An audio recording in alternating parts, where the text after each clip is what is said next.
Entonces, como toda persona, diga conmigo, como toda persona, no ha cambiado nada en nuestros días. Cuando se sienten descubiertos, inmediatamente niegan. Entonces, ellos comenzaron a ofenderse y a decir, y bueno, ¿y quién tú te crees? Porque así, cuando una persona se ve descubierta, te niega. Después de que te niega, se hace el ofendido. Cualquier parecido con la realidad no es coincidencia, es así. ¿Y qué hicieron después? Se fueron. ¿Por qué? Porque ellos lo que querían realmente no era Jesús. No querían a Jesús. Querían lo que Jesús daba, pero que tenía que ver con ellos, no con Cristo en ellos. Entonces los discípulos le dicen, no, me parece que ellos necesitaban un mensaje más evangelístico. O sea, le hubieses dicho algo que ellos querían oír y Jesús le dice, yo no voy a cambiar. El que no come mi carne y no bebe mi sangre, no es digno de mí. Y los discípulos le dijeron, no, pero esta palabra es dura. Y Jesús le dice, pero yo no voy a cambiar la palabra. O sea, yo no voy a cambiar la palabra para que ellos vuelvan. En todo caso, si a ustedes también les parece dura,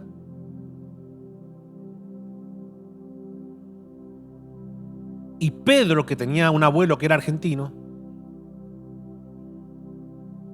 lo mira y le dice, ¿a dónde vamos a ir si solo tú tienes palabra de autoayuda? No, que aplaude, no dijo así Jesús. No dijo así. Si solo tú tienes palabra de superación, no. ¿A dónde iremos si solo tú tienes palabras de vida eterna? Entonces, es importantísimo que entendamos esto. Enriquezcámonos con la palabra, amemos la palabra. Y cuando digo la palabra estoy hablando de estas páginas y del que vive adentro de estas páginas. Entonces, cuando usted y yo tenemos hambre y sed de justicia, a Dios le agrada eso, porque dice, ¿y quién es la justicia de Dios? Cristo. Entonces, cuando Dios ve que nuestro corazón está ardiendo de pasión por su palabra, por conocerla, por escudriñarla y por obedecerla, Dios dice, esos son la gente que yo quiero en mi reino. Gente que ame mi palabra, que crea mi palabra, que adore mi palabra, que ore mi palabra, que evangelice mi palabra. Entonces, cuando yo me enfoco en su palabra, entonces todo cambia. ¿Por qué? Cambia nuestro mundo interior. Cambia nuestro corazón, renueva nuestra mente, purifica nuestra alma, fortalece nuestro espíritu. Todo esto genera la palabra de Dios. Hace que un río corra, nos llena de paz, nos llena de gozo. Todo eso comienza a fluir en la palabra del Señor. Eso ocasiona que la persona tenga un fervor por evangelizar, fervor por orar, fervor por compartir la fe, fervor por servir, fervor. Y Dios cuando yo me enfoco en esto, todo comienza a fluir en nuestra vida de manera gloriosa. ¿Por qué? Porque yo me enfoco en lo que Dios quiere que esté enfocado y Dios se enfoca en lo que Él sabe que yo necesito para esta tierra. Entonces, en esta noche vamos a comenzar y espero que el Señor nos permita avanzar y poder concluir con esto, con la clase número 5 de esta serie de enseñanzas que la hemos titulado La Biblia versus el Corán. Y la importancia, ya que estamos atravesando momentos críticos en cuanto a esta es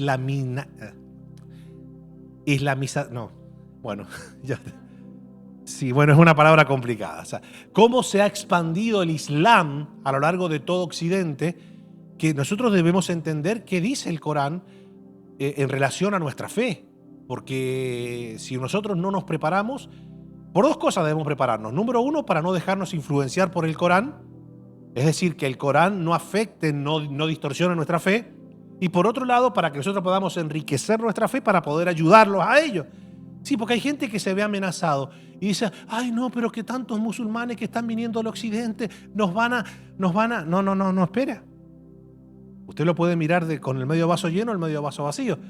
Porque a veces Dios permite que ellos se exilien de sus países, salgan, quizás ellos vienen con la mentalidad expansionista, de conquista y de territorial, pero cuando vienen a Occidente pueden escuchar lo que en sus países quizás no podían escuchar. Entonces ya después de ahí ellos le comienzan a hablar a sus parientes que están en esos países por teléfono. Entonces lo que Satanás planifica para poder establecer una religión que persigue a los cristianos se puede transformar en un campo de salvación para todos aquellos que puedan escuchar el nombre que es sobre todo nombre. Entonces, a ver, cuando yo enseño la Biblia y el Corán, yo no estoy hablando ahora de que usted odie a los musulmanes, por el contrario, es que aprendemos esto para que nosotros podamos tener herramientas. Número 1, para no ser engañados, y número 2, para ayudar a los engañados. O sea, esto no se trata de una pelea.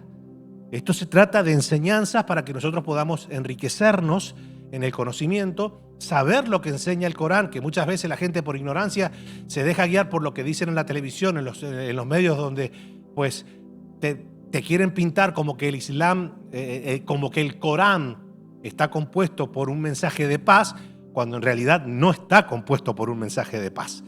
Y que el Islam es mucho más que una religión inofensiva que busca que la gente crea en un solo Dios. No, es claramente un libro, el Corán, que tiene como base algo que trasciende lo religioso. Tiene principios militares, principios políticos, sociales, es decir, es un gobierno político. Así que es muy importante que estemos atentos.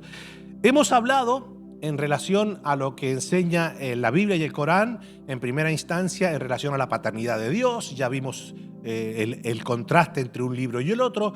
Hablamos en relación de lo que la Biblia y el Corán habla en relación a la divinidad de Cristo.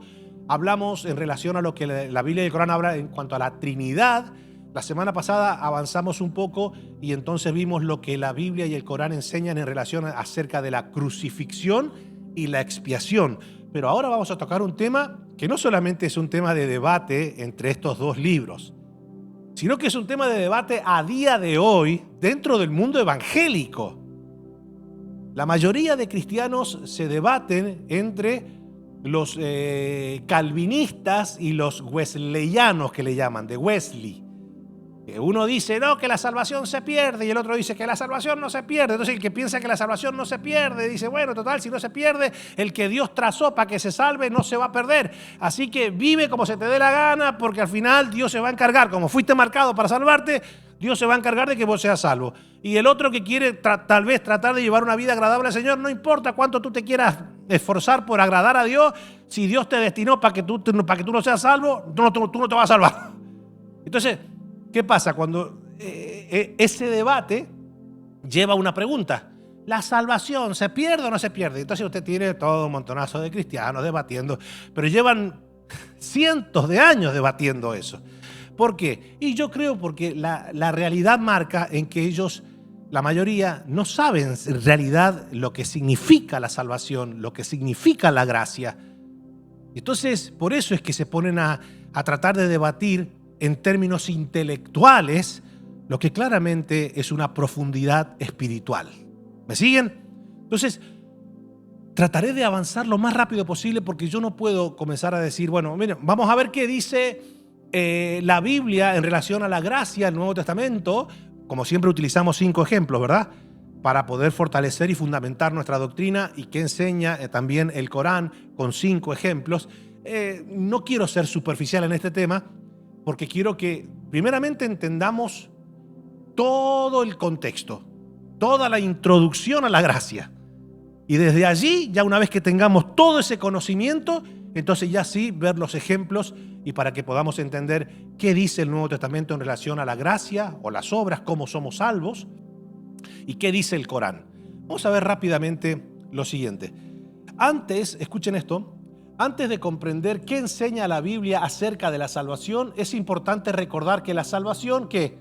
no se limita, y acá es importante porque lo que hoy se conoce como evangelismo y oración de fe para salvación, no tiene que ver muchas veces el mensaje con la eternidad de la persona.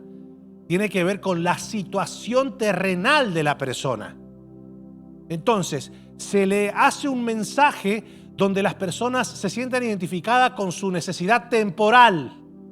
Y se le hace un llamado a aceptar a Cristo para que el Señor le salve y le resuelva la situación temporal. Entonces la gente hace una oración de fe, pero para que Dios le resuelva su problema temporal. Por eso que no hay gente que permanece una vez que resuelve el problema. ¿Por qué? Porque el que le evangelizó lo hizo mal, recibió mal el mensaje, creyó que esa persona no pasó compungida por el pecado para su salvación del alma. Pasó compungida por sus dolores, por el problema que estaba pasando. Yo asocié ese problema con una solución temporal, pero claro, y le digo, si vos haces esta oración, se te resuelven esos problemas. Entonces los problemas terrenales aún lo puede resolver alguien que no tiene a Cristo en ocasiones. Entonces los problemas se resuelven. Entonces una vez que la persona resuelve, ¿sigue con Cristo? No, porque la salvación que le proporcionaron no tenía que ver con su eternidad, tenía que ver con su necesidad temporal. ¿Me siguen hasta acá? Entonces escuchen esto que es muy importante. Es importante recordar que la salvación no se limita a la solución de los problemas temporales que enfrentamos en la vida. La salvación bíblica tiene una dimensión mucho más profunda. Está relacionada con la eternidad. Usted y yo debemos resolver un problema eterno. Porque si yo a ustedes les hablo y les digo gracia o obra, la salvación es por gracia o por obra, ¿se pierde o no se pierde? Bueno, a ver qué dice el Nuevo Testamento, a ver qué dice el Corán. Hermanos, solo los que creen en la gracia son salvos. Y nos vamos todos. No, pero para entender gracia todo tiene que tener todo un preludio, todo un contexto. O sea, primeramente para entender la gracia, para entender que somos salvos por gracia y no por obra, tenés que saber primeramente qué es la salvación, para que podamos entender en profundidad qué es la gracia. Porque nadie agradece la salvación si no entendió. Entonces es intentante. Entonces vamos a ver qué declara la Escritura. Eclesiastés. Escucha esto que es interesante. Uno de los pasajes que quizás menos se predica hoy, pero que tiene una revelación hermosa. Eclesiastés 3:11 dice, todo lo hizo hermoso en su tiempo. Obvio. Hablando del Génesis. ¿Y ha puesto qué? No ha puesto, o sea, usted y yo somos algo mucho más trascendental que un pedacito de carne con fecha de expiración corporal en esta tierra. Oh, me salió linda eso. Claro, usted y yo debemos entender que Dios, ¿qué ha puesto en nosotros? Eternidad. Y esa eternidad se vio afectada por el pecado, Así que toda persona, independientemente de que crea o no crea, toda persona debe entender que cuando Dios nos hizo, puso eternidad. Entonces hay que resolver el problema. Porque si el pecado causó una situación de separación eterna, entonces el problema hay que resolverlo. Escuche esto que es interesante. Y ha puesto eternidad en el corazón de ellos, sin que alcance el hombre a entender la obra que ha hecho Dios desde el principio hasta el fin. Entonces, no me quiero detener, quiero ir avanzando. Entonces, ¿qué revela este pasaje? Este pasaje revela que el ser humano no fue creado únicamente para lo temporal. Dentro de su interior existe una conciencia de eternidad, un anhelo que trasciende esta vida. Todos. Entonces, vos te vas a dar cuenta que la gente hoy, todo el mundo, mientras está vivo, ¿viste? Una vez que muere, Dios lo tenga en su gloria, descanse en paz. En Argentina decimos rest in peace. ¿Sabe qué es lo más triste? Y uno dirá, pero pastor, ¿qué es lo más triste? Que la mayoría de gente que se muere se va a una eternidad sin Dios. ¿Pero por qué usted sentencia? No, que yo no sentencio nada. No se trata de que el hombre sentencia a otro. Se trata de que la palabra es viva y eficaz. Y que el Dios es justo. Dios, a ver, diga conmigo, Dios no mete a nadie al cielo por lástima. Es que Dios dice, ay, me parte el corazón. Bueno, mira, me rechazó a Cristo, pero era buena gente. No. Lo primero que Dios mira cuando va a dejar ingresar a alguien a la eternidad es si hay sangre del Cordero en su espíritu, en su mente, en su corazón y en su alma. Si no hay sangre del Cordero, entonces no hay expiación. Y por más buenas obras que quieras presentarse delante de Dios, no podrá recibir salvación eterna. Vamos rápido. Por esta razón, cuando la Biblia habla de salvación, se refiere a algo que supera las circunstancias presentes y apunta al destino eterno del ser humano. Cuando yo entendí esto, pues mi vida fue literalmente transformada, porque yo sé que ya mi vida no está compuesta por un puñado de años terrenales, que la salvación trasciende que Dios me resuelva los problemas ocasionales, que esto tiene que ver con eternidad. Es serio, es un tema serio, porque es un tema de vida o muerte, de cielo o infierno. Entonces, en el Nuevo Testamento la palabra traducida como salvación proviene del término griego, ¿verdad?, que significa sotería. ¿Qué significa qué? Rescate, liberación, preservación o puesto a salvo. Está hablando de un peligro inminente. Está hablando de una persona, para hacerle una especie de analogía, de una persona que está en medio de un incendio de un edificio. Y esa persona está incapacitada de poder moverse, se le han quebrado las piernas y los brazos. ¿Qué necesita esa persona? Que alguien ingrese y lo rescate. Ahora, ¿qué haría usted con esa persona que una vez que ha sido rescatada, lo mira al que lo rescate y le dice, siervo inútil, hiciste lo que tenías que hacer? Y va y se mete de vuelta al fuego.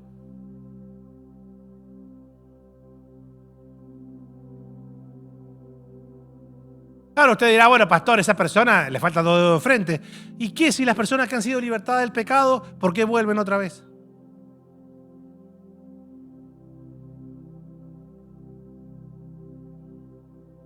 La salvación, por lo tanto, no se limita a una mejora circunstancial de la vida presente, se refiere al rescate del ser humano del pecado y al don de la vida eterna que Dios concede en Cristo Jesús. La Escritura dice así: porque de tal manera amó Dios al mundo que dio a su Hijo unigénito, para que todo aquel que en Él cree no se pierda, mas tenga muchas riquezas materiales. ¿Se dan cuenta? O sea, cuando Dios envía a su Hijo, lo hace para algo mucho más sustancioso que darnos un bienestar temporal. Dios está mirando la eternidad que puso en nosotros. Dios dice, yo estoy interesado en la eternidad, pero ustedes están más interesados muchas veces en lo temporal que en lo eterno. Entonces, cuando yo subestimo lo eterno o lo dejo para el epílogo de mi vida, ahora no ¿qué me voy a poner a pensar en lo eterno? Tengo 30, 40 años. Dejá, eso cuando esté viejo, cuando ya se me salga la postilla, cuando muerda una papa dura. Entonces ahí sí, capaz que me pongo a pensar, cuando yo sienta que ya el corazón me está dejando de latir. Señor, te acepto como... ¿Me siguen hasta ahora? ¿Cuántos de ustedes meditan en la eternidad? Ustedes que están hipotes, que están guirros. Ustedes que tienen 30, 40 años. Pastor, que me voy a poner a pensar en la eternidad con los problemas que uno tiene arriba.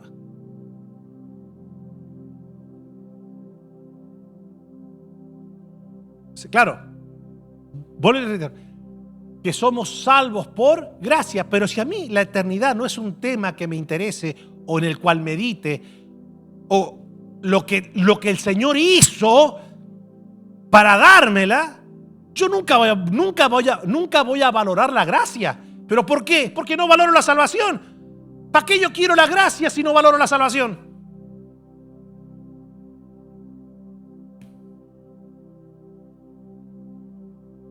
Es que el tiempo se me pasa. A lo largo de la historia de la humanidad, una de las preguntas más profundas del ser humano ha sido ¿cuál? ¿Cómo puede el hombre reconciliarse con Dios? Entonces ya sabemos que necesitamos salvación. Pero antes de entrar a la gracia, debemos entender lo que significa reconciliarse.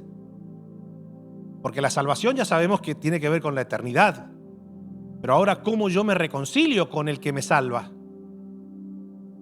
¿Cuántos se han peleado con alguien alguna vez? Se han peleado con alguien, ¿verdad? Sí. Y en esa pelea que usted ha tenido, ¿cuántos de ustedes han sido ustedes los responsables de que esa relación se haya roto? Ninguno, Padre.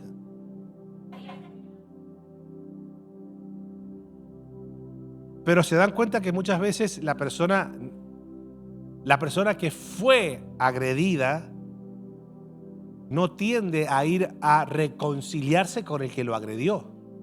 Espera que el que lo agredió tenga la humildad de venir a reconciliarse. Bueno, en este caso nosotros, el pecado nos separó de Dios, generó una muerte eterna. Entonces, nosotros ahora debemos entender que Dios, en el plan de salvación, necesita reconciliarse. Entonces, éramos nosotros los que teníamos que ir en pos de esa reconciliación. Pero entonces, no hay nada más trágico que alguien que se quiere reconciliar, lejos de aplicar los pasos correctos, la embarre más. ¿Me siguen? Que haga cosas para reconciliarse que enfaden más al ofendido. Entonces el ser humano, en su intento de reconciliación, diseña la religión y comienza a incorporar métodos de reconciliación que ofenden al Creador. Y entonces le comienzan a hacer una imagen. Y entonces comienzan a adorar la creación en vez de al Creador.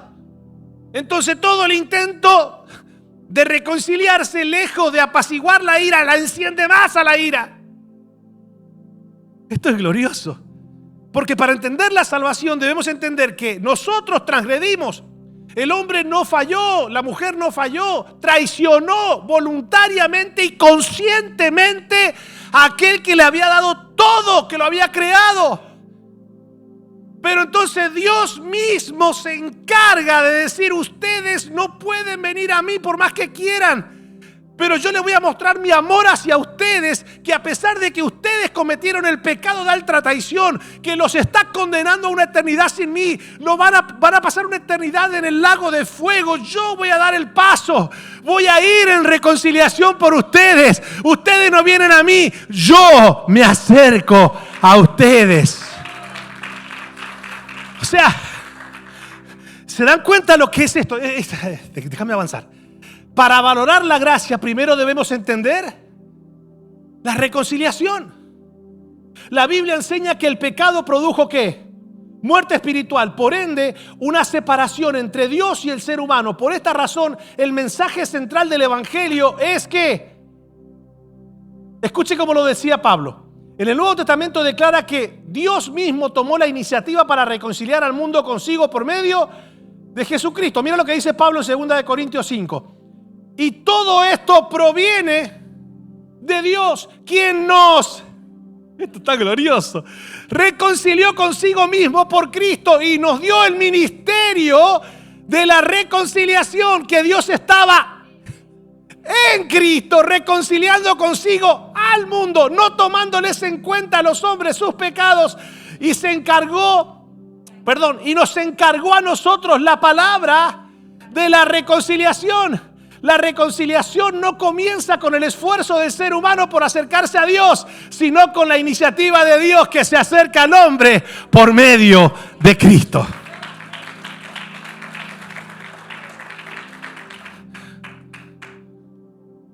Sí, está todo muy lindo, pastor, pero decime, ¿cómo resuelvo el problema que tengo que pagar la renta el mes que viene?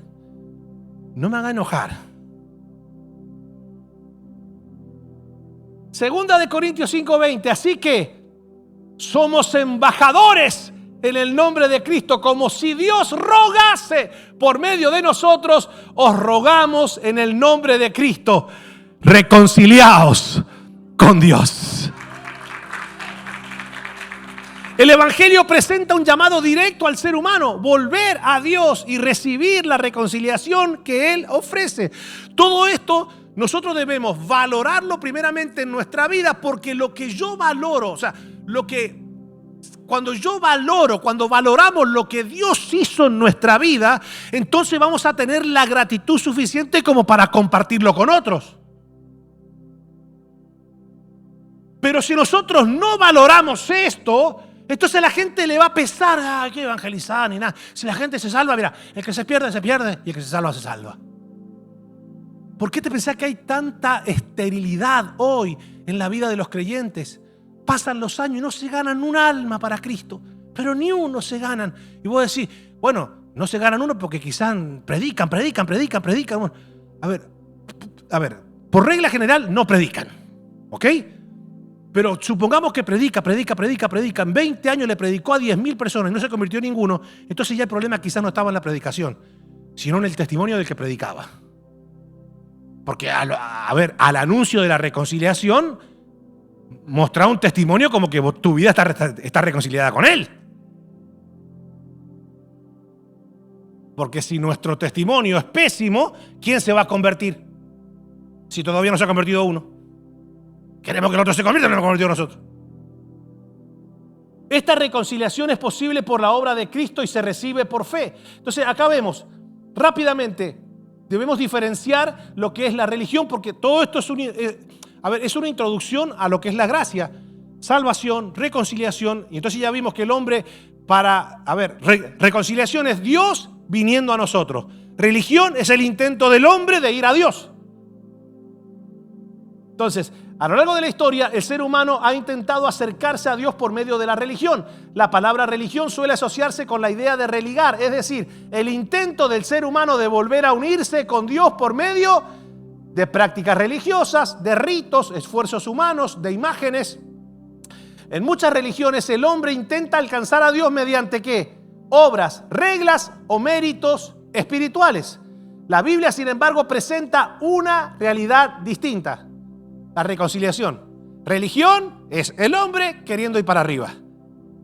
Reconciliación es Dios descendiendo por gracia a la vida del hombre. Cuando el velo se rasgó en el templo, no se rasgó de abajo hacia arriba, se rasgó de arriba hacia abajo. ¿Se recuerdan? Y acá le voy a dar un tips profundo espiritual. La Biblia dice que a los judíos todavía no le ha resplandecido Cristo porque todavía tienen un velo puesto.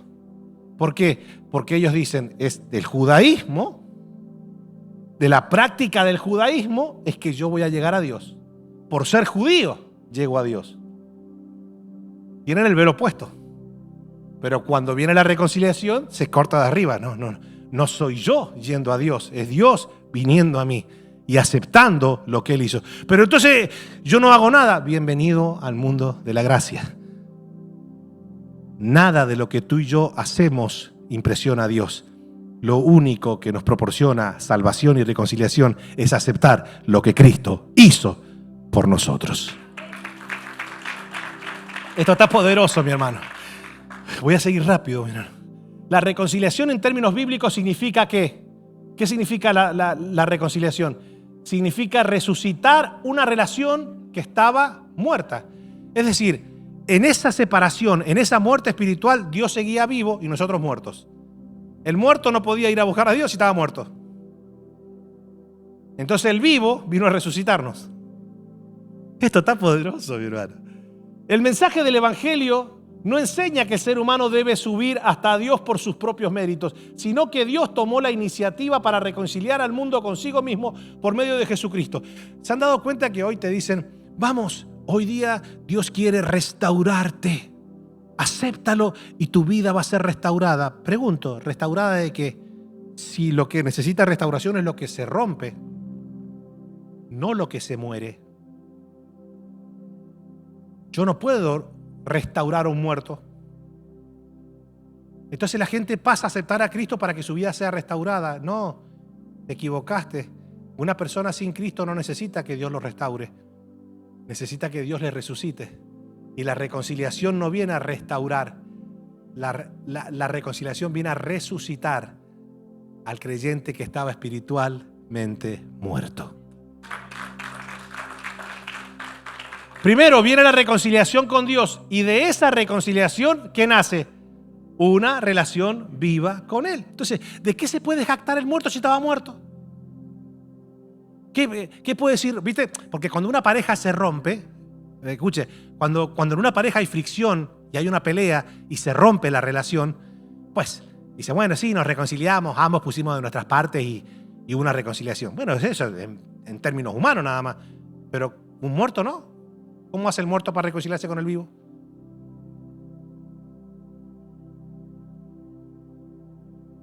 Entonces veamos rápidamente si el Antiguo Testamento, para las personas que son judías, si el Antiguo Testamento, ya que los judíos vivían por las obras de la ley, si en el Antiguo Testamento ya se vaticinaba que la salvación no iba a ser por las obras de la ley, sino por la fe. Vamos a ver, escuche que es interesante. Incluso antes de la venida de Cristo, las Escrituras ya anunciaban que la salvación dependería de la misericordia de Dios y de la fe, y no del mérito humano. Escuchen esto que es interesante. Isaías 55, 6, 7. Buscad a Jehová mientras pueda ser, llamadle entre tanto que está cercano. Deje el impío su camino y el hombre inicuo sus pensamientos, y vuélvase a Jehová, el cual tendrá de él misericordia, y al Dios nuestro, el cual será amplio en perdonar. El énfasis del pasaje no está en los méritos humanos, sino en la misericordia de Dios que perdona abundantemente. Pablo lo dice, yo tendré misericordia de quien quiera tener misericordia. Entonces la misericordia es un acto de bondad, de benignidad. Habacuc 2:4 dice, he aquí que aquel cuya alma no es recta se enorgullece, mas el justo por su fe vivirá. También lo utiliza Pablo en el Nuevo Testamento, que el justo por la fe vivirá. ¿Y quién es el justo? ¿Aquel que cumple con las obras de la ley? No, porque la ley tiene 613 mandamientos, preceptos y conceptos, del cual ningún ser humano en toda la historia pudo obedecerlos a todos. Y el que fallaba en uno se hacía transgresor de todos los otros demás. Entonces, ¿quién puede ser justo? Ninguno, porque Pablo dice, no hay ni siquiera uno justo, no hay quien haga lo bueno. Y entonces, ¿quién es el justo? El que se ha dejado justificar por el sacrificio de Cristo, porque tengo al justo viviendo adentro mío, es que puedo ser justo delante del Padre que me dio al Hijo para justificarme. Entonces, por eso que dice que el justo por la fe, claro, por su fe. ¿Su fe qué? Su fe no en las obras de la ley, sino por su fe en Cristo Jesús. Seguimos. Este pasaje se convierte en uno de los fundamentos de la doctrina de la justificación por la fe en el Nuevo Testamento. Miren lo que dice Daniel. Inclinamos ahora nuestros oídos y abre nuestros ojos y mira nuestras desolaciones y la ciudad sobre la cual es invocado tu nombre, porque no elevamos nuestros ruegos ante ti confiado en nuestras justicias, sino en tus muchas misericordias. ¿Qué hace Daniel? Daniel reconoce que el ser humano no puede apelar a Dios por sus propias obras, sino por la misericordia divina. Entonces, ¿qué significa salvación? Rápido. En la Biblia la salvación significa ser rescatado del pecado, del juicio y de la separación de Dios y recibir vida espiritual por medio de Cristo. Ya lo vimos a eso entonces. Por esta razón la salvación no consiste solamente ¿qué? Ahí está. La salvación no consiste solamente en mejorar la vida moral del ser humano, sino en recibir una nueva vida que proviene de Dios. Entonces, ¿la salvación qué implica? Reconciliación con Dios y la vida nueva. ¿Ustedes creen que la mayoría de gente que hoy, que pasa a recibir a Cristo, en teoría, comienza una vida nueva? Mira, y lo digo con mucha tristeza, gran parte de los creyentes de hoy eran, entre comillas, mejores personas antes de conocer que después. Quiero pensar que, porque se cumple lo que la Biblia dice, que mejor les hubiese hecho, o sea, mejor les hubiese sido no haber escuchado nunca el Evangelio. Pero no porque el Señor quiera esa condición para nosotros, sino porque las personas no entienden la salvación. Usted y yo debemos entenderlo de una vez por todas. Porque si valoramos esto, Cristo es la salvación. si valoramos la salvación, si valoramos la reconciliación, si entendemos la eternidad, si entendemos que estábamos muertos, si entendemos todas esas cosas, no nos queda otra que decir algo mucho más profundo que un simple gracias verbal. Hay una transformación, hay una resurrección. Cuando Cristo nos habita, nuestro espíritu resucita, Dios nos llena de su espíritu, comenzamos a vivir en el primer amor y nuestra vida es transformada por medio de la obra del Espíritu Santo fluyendo con poder en nuestra mente, en nuestra alma, en nuestro corazón, en nuestro espíritu. O sea, realmente hay un cambio en la persona. Entonces, la fe verdadera produce transformación. Escuche esto que es interesante. La Biblia mantiene dos verdades al mismo tiempo. ¿Cuál es la primera? La salvación es, ahora sí, es por gracia. ¿De qué se puede jactar un muerto? De nada. No por obras. La fe verdadera produce una transformación real. La gracia de Dios no se obtiene por méritos humanos, pero cuando una persona recibe esa gracia por fe, su vida es transformada. Escuche, entonces, ¿qué significa creer en Cristo? Porque para entrar a la salvación, primero debemos entender qué es la eternidad, qué es salvación, qué es reconciliación. Pero ahora, ¿quién está en el medio de todo eso? Eternidad, salvación y reconciliación y justificación. Cristo. Entonces, ¿qué significa creer en Cristo? Porque si Cristo es el centro de todos esos beneficios, ¿qué significa creer en Él? Rápido. A veces se piensa que creer en Jesús significa simplemente aceptar que Él. Sin embargo, en la Biblia la fe es mucho más que un reconocimiento intelectual. Creer en Cristo significa recibirlo en primera instancia. Es decir, eso es humildad. Confiar en Él y experimentar una transformación interior que la Escritura llama nuevo nacimiento. ¿Qué implica creer en Cristo? Claro, ¿qué implica? Uno, un nuevo nacimiento. Le dijo Jesús a Nicodemo, respondió Jesús y le dijo, de cierto te digo, el que no naciere de nuevo no puede ver el reino de Dios. Respondió Jesús, de cierto te digo, el que no nace de agua y del Espíritu no puede entrar en el reino de Dios. Claro, algunos toman esto como si está hablando solamente de, o está haciendo una representación del bautismo en agua, pero cuando Jesús le dice esto, Jesús todavía estaba viviendo bajo la ley y no existía lo que hoy se conoce como esto. Lo que estaba hablando era del pacto que Cristo iba a venir a hacer. ¿Me siguen? Donde Él iba a poner las leyes en los corazones y no en las tablas. Donde iba a cambiar el corazón de piedra por el corazón espiritual, resucitado. ¿Me siguen hasta acá, verdad? Entonces, claramente, lo que estaba haciendo mención acá Jesús era de un nuevo nacimiento espiritual, no ceremonial, ¿ok? Entonces, la salvación implica una obra espiritual que Dios realiza en el corazón del ser humano. ¿Qué más implica? Bueno, ahora como hay una resurrección espiritual, una transformación del corazón, ¿qué es lo que hay? Una nueva vida. O sea, que la persona que realmente acepta la salvación, cree en Cristo, y, indefectiblemente cambia. Pero una persona que dice, no, yo creo en Cristo, pero vos lo ves, un testimonio pésimo, su vida vos la ves que sigue igual o peor. Esa persona, por más que diga que crea, o sea, no tiene el fruto. ¿Fruto de qué? Fruto de arrepentimiento. El arrepentimiento tiene un fruto. Entonces, en cuanto a la pasada manera de vivir, despojaos del viejo hombre que está viciado conforme a los deseos engañosos y renovaos en el espíritu de vuestra mente y vestíos del nuevo hombre creado según Dios en la justicia y santidad de la verdad. Segunda de Corintios 5:17, de modo que si alguno está en Cristo, nueva criatura es, las cosas viejas pasaron, he aquí, todas son hechas nuevas. Entonces la salvación es por gracia, pero esa gracia transforma la vida del creyente. No es que lo hace al creyente ahora diciendo, bueno, si todo es por gracia, entonces. No, claramente que genera una transformación. En el concepto bíblico de la salvación debemos evitar dos errores comunes. Número uno, el legalismo. Que el legalismo hace de la gracia algo trágico. Pensar que el ser humano, ¿qué es el legalismo? Pensar que el ser humano puede obtener la salvación por medio de sus obras o méritos religiosos. ¿Qué dice Romanos 3, 19 al 20? Pero sabemos que todo lo que la ley dice, lo dice a los que están bajo la ley, para que toda boca se cierre y todo el mundo quede bajo el juicio de Dios.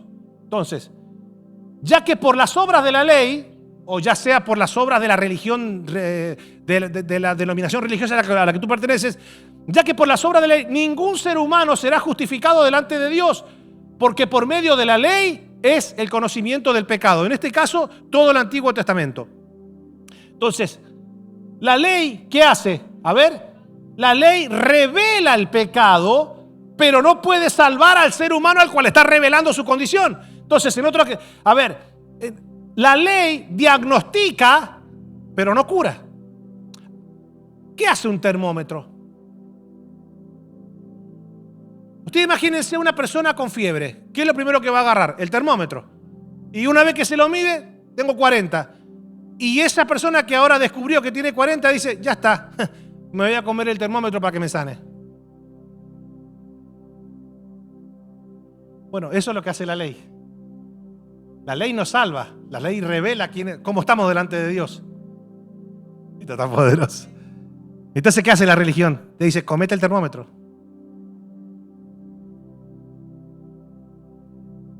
Pensando de que el que te diagnostica, si te lo comes, te salva. Lo que Pablo está diciendo es, ustedes, judíos, tienen que entender que la ley que Dios les dio era para que ustedes entendieran toda una plataforma profética del Mesías, cuáles eran las que se debían cumplir en él y también la condición del ser humano. Pero esa ley no te salva. Esa ley solamente te deja saber cómo estabas y cómo sería el Mesías. Ahora, si quieres salvación, cómete al Mesías. Y a partir de ahora, una vez que tienes al Mesías adentro, ya la ley queda a un lado y ahora vives en un nuevo pacto. Ese pacto está compuesto por un nuevo sacerdocio, que es Cristo Jesús, nuestro Señor. Ay. Entonces, esto es interesante. Entonces, mire lo que es vivir bajo la religión. Y dijo también esta parábola a unos que confiaban en sí mismos como justos y menospreciaban a los otros. Dos hombres subieron al templo a orar. Uno era fariseo, religioso, y el otro era publicano, creyente. El fariseo, puesto en pie, oraba consigo mismo de esta manera: Dios, te doy gracias porque no soy como los otros hombres. Ayuno 2 veces a la semana, doy diezmo de todo lo que gano. Más el publicano, bueno, a pesar de que estaba mal este hombre, pero por lo menos tenía algunas actitudes. Mas el publicano, estando lejos, no quería ni alzar los ojos al cielo, sino que se golpeaba el pecho diciendo: Dios, sé propicio a mí, pecador. Os digo que éste descendió a su casa justificado antes que el otro. Jesús muestra que la justificación no viene por confiar en las propias obras, sino por reconocer la necesidad de misericordia. ¿Cuál es el segundo error que debemos evitar? La gracia superficial. ¿Cuál es la gracia? O sea, la religiosidad es un extremo. Y la gracia superficial, pensar que creer en Jesús consiste solamente en afirmar que Él existe. Santiago 2:19 dice: ¿tú crees que Dios es uno? Bien haces. No, está bien, es así. También los demonios creen y tiemblan. Con la diferencia que los demonios creen y tiemblan. Los creyentes a veces creen y no tiemblan. Alaba. La fe bíblica no es solo reconocer una verdad, sino una fe que transforma la vida. Entonces, la enseñanza bíblica mantiene ambas verdades. La salvación es un regalo de la gracia de Dios. La fe verdadera produce una vida transformada. Entonces, ahora vamos a ver rápidamente. Fue larga la introducción, el contexto que le di. Sí. Pero yo necesitaba. Porque si no, ¿cómo vamos a llegar a la gracia si no entendemos? Salvación, eternidad, reconciliación. Imposible. Nunca la vamos a valorar. ¿Y ahora cuántos valoran? Entonces ahora sí, vamos a la gracia. Veamos lo que enseña el Nuevo Testamento sobre la gracia por salvación. Entonces el Nuevo Testamento enseña que la salvación no puede ser obtenida por méritos humanos, sino que es una obra de la gracia de Dios recibida por medio de la fe en Jesucristo. Efesios 2, 8 y 9. ¿Qué dice el Nuevo Testamento? Porque por gracia sois salvos por medio de la fe. Y esto no de vosotros, pues es don de Dios, no por obras, para que nadie se gloríe. La salvación es presentada como un don de Dios, no es el resultado del esfuerzo humano, sino una obra divina que el ser humano recibe por fe. Segundo, mira lo que dice Romanos 3, 23 y 24. Por cuanto todos pecaron y están destituidos de la gloria de Dios, siendo justificados gratuitamente por su gracia mediante la redención que es en Cristo Jesús.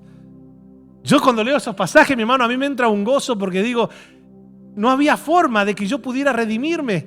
Si me moría sin Cristo, estábamos destinados a una eternidad sin Dios. Y vos decís, bueno, una eternidad sin Dios. No, déjame ser más explícito. A una eternidad en un lago de fuego que arde con azufre, donde hay un gusano que nunca muere, que los atormenta por los siglos de los siglos. Pastor, eso me parece que está trayendo...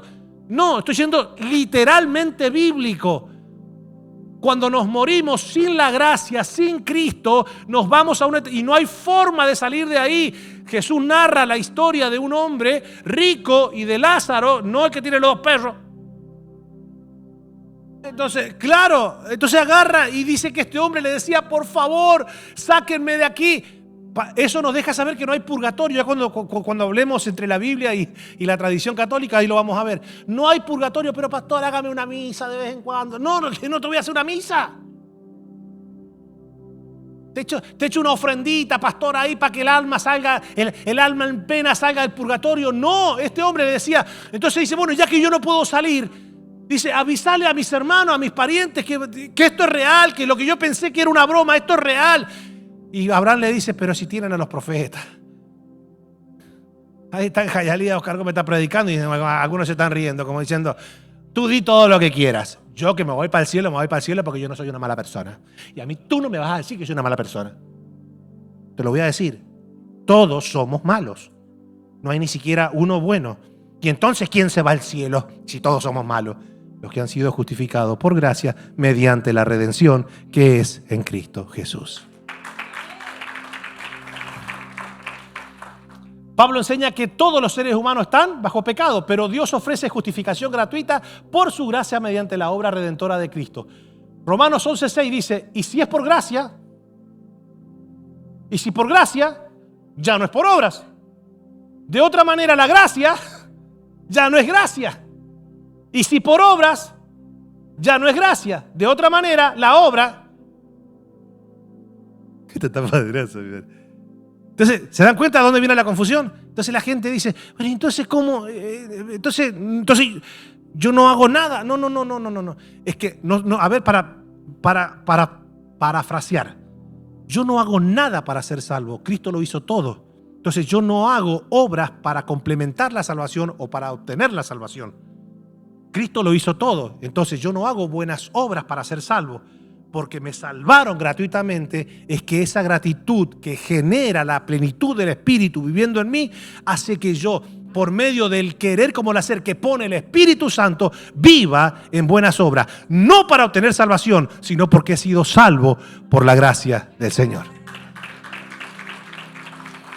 Entonces, este pasaje establece un principio doctrinal claro. La salvación no puede depender al mismo tiempo de la gracia y de las obras humanas. Segunda de Timoteo 1:9, quien nos salvó y llamó con llamamiento santo, no conforme a nuestras obras, sino según el propósito suyo y la gracia que nos fue dada en Cristo Jesús antes de los tiempos de los siglos. La salvación es presentada como parte del propósito eterno de Dios y no como una recompensa por las obras humanas. Hechos 15:11 dice, antes creemos que por la gracia del Señor Jesús seremos salvos. De igual modo que ellos. En el concilio de Jerusalén los apóstoles afirmaban que tanto judíos como gentiles son salvos únicamente por la gracia del Señor Jesús. ¿Cuál era el mensaje apostólico? Era claro, la salvación es un acto de la gracia de Dios, recibido por medio de la fe y no el resultado de las obras humanas. Las obras son el fruto de la salvación, pero nunca su causa.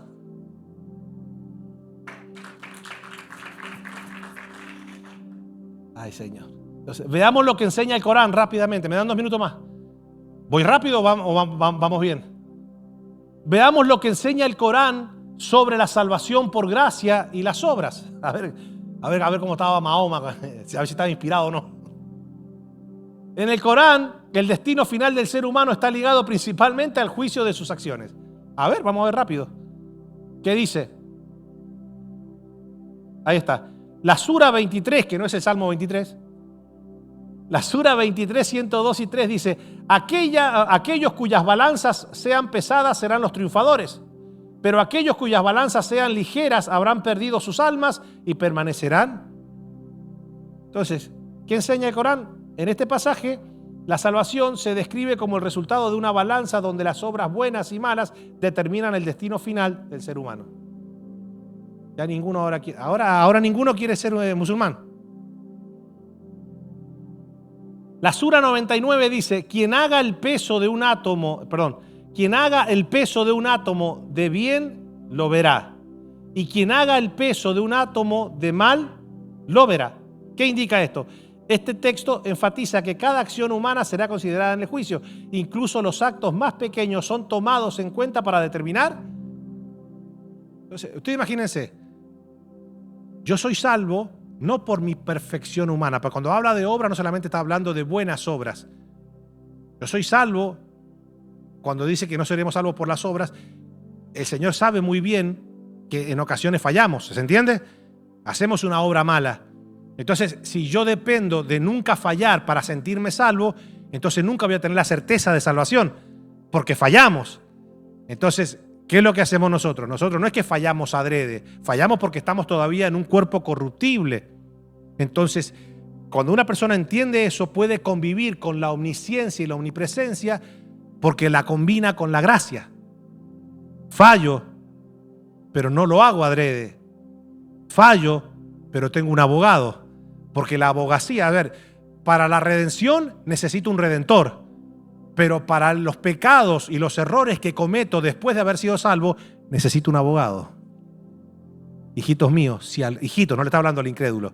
Hijitos míos, si alguno hubiese pecado, abogado tenemos para con Dios, a Jesucristo. Él es fiel y justo para perdonarnos y limpiarnos de toda maldad.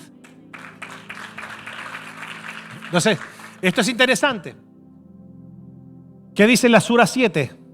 La pesadura ese día será la verdad. Aquellos cuyas balanzas sean pesadas serán los que prosperen. Pero aquellos cuyas balanzas sean ligeras serán los que habrán perdido sus almas. Nuevamente aparece la imagen de la balanza como criterio de salvación, donde el resultado depende del peso moral de las obras realizadas por la persona.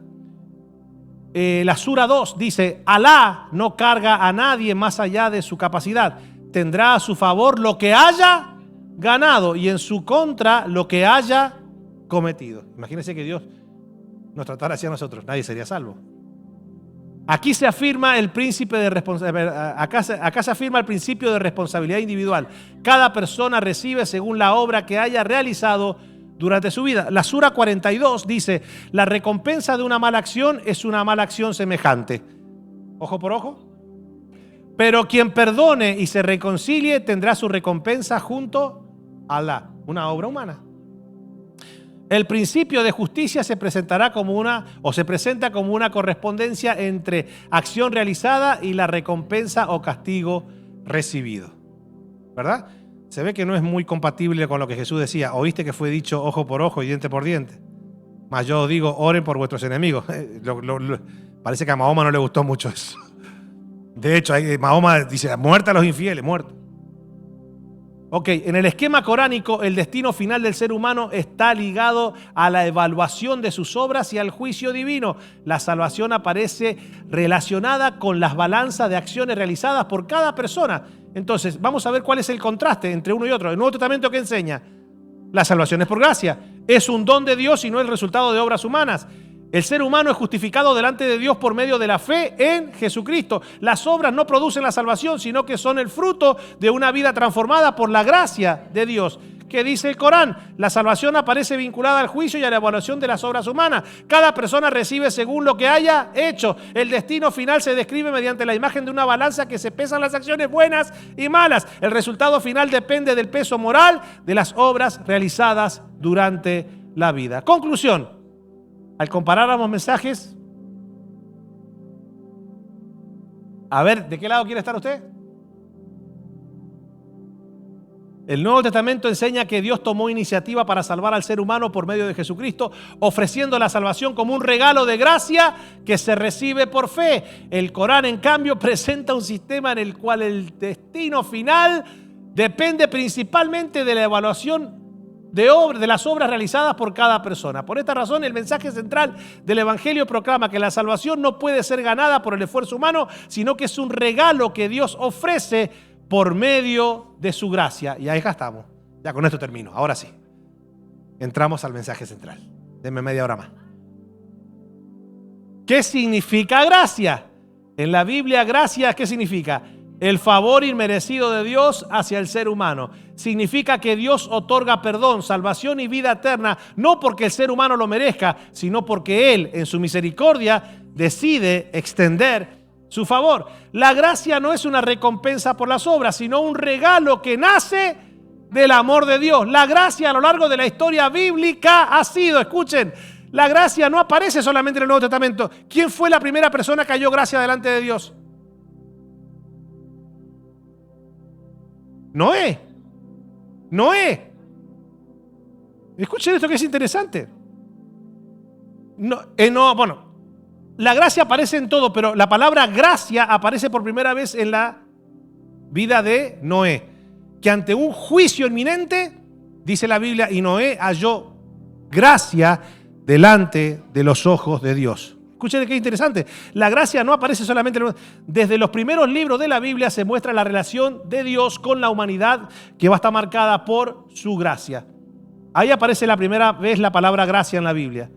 Génesis 6:8. Pero Noé halló gracia ante los ojos de Jehová. O sea que aún el mismo Noé fue salvo de ese juicio por la gracia. Incluso en medio de un mundo lleno de corrupción, Dios extendió su gracia hacia Noé, mostrando que su favor no depende del mérito humano, sino de su misericordia. ¿Qué dice Juan 1:17? Pues la ley por medio de Moisés fue dada, pero la gracia y la verdad vinieron por medio de Jesucristo.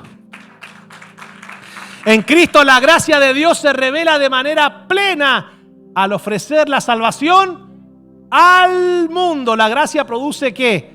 Gratitud y humildad, porque el creyente reconoce que la salvación es un regalo de Dios. Las obras como medio de salvación producen autosuficiencia, porque el ser humano cree que puede justificarse por sus propios méritos. En cambio, la salvación no se gana, se recibe. No es el hombre subiendo a Dios por méritos, sino Dios descendiendo al hombre por gracia. La fe, fuerte, a ver, repita conmigo, la fe abre la mano, las obras nunca pudieron hacerlo. Vamos a ponernos de pie. Si después de este mensaje, usted dice, pastor, se pierde la salvación, ¿quién es la salvación? Cristo. Yo le hago una pregunta, ¿Cristo se pierde? Entonces, pastor, si no se pierde la salvación, ¿puedo pecar tranquilo? Entonces nunca fuiste salvo. Porque ¿qué genera la salvación? Un nuevo nacimiento. Entonces, cuando a mí me dicen, pero pastor, una persona que cree en el Señor, ¿se puede perder? A ver, el que ha nacido de nuevo no se puede perder. ¿Pero por qué? Porque nació de nuevo. Tiene la vida de Cristo. Bueno, pero a veces falla. Y falla porque todavía esto corruptible no se ha vestido de incorruptible. Esto mortal no se ha vestido de inmortalidad.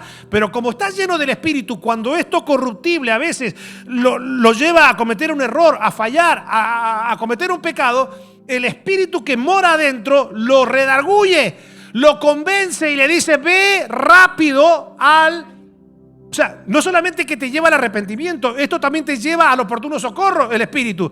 El Espíritu no solamente te lleva al arrepentimiento cuando pecaste, por regla general te lleva a la oración antes de entrar en tentación. Entonces, esto es interesante. Entonces pastor, ¿usted si se muere se va al cielo? Obviamente. Porque tengo a Cristo, porque nací en Argentina.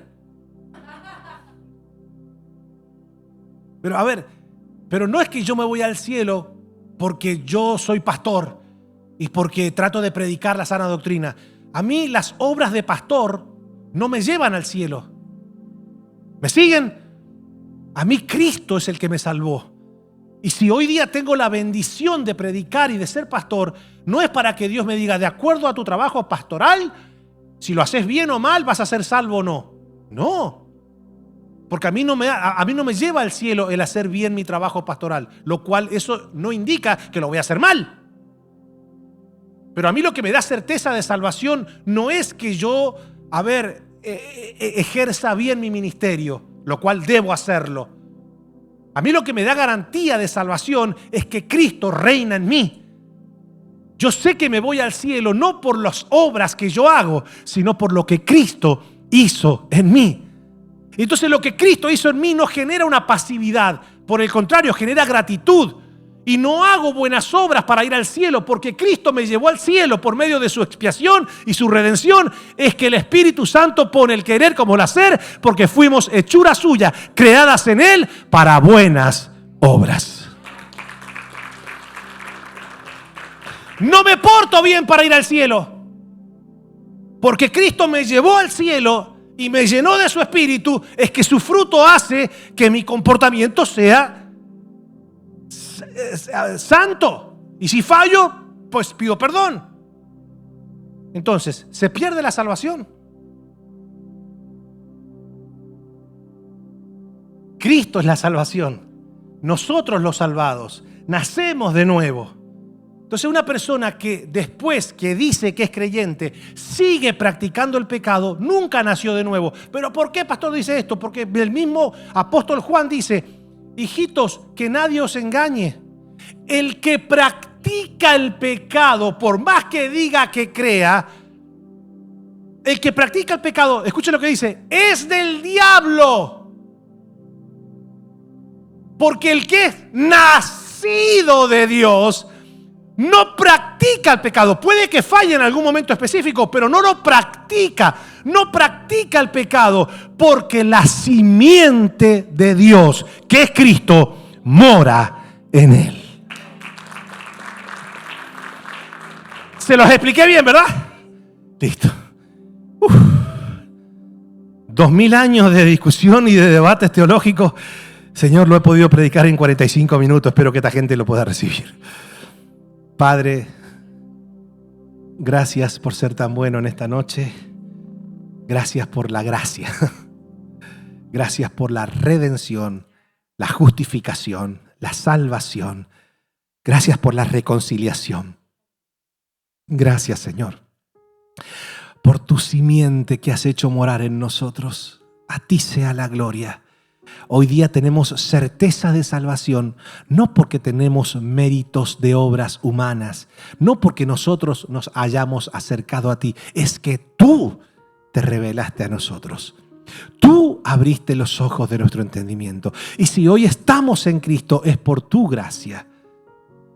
Señor, queremos que tú seas algo mucho más sustancioso que una simple creencia en tu existencia. Queremos nacer de nuevo en Cristo.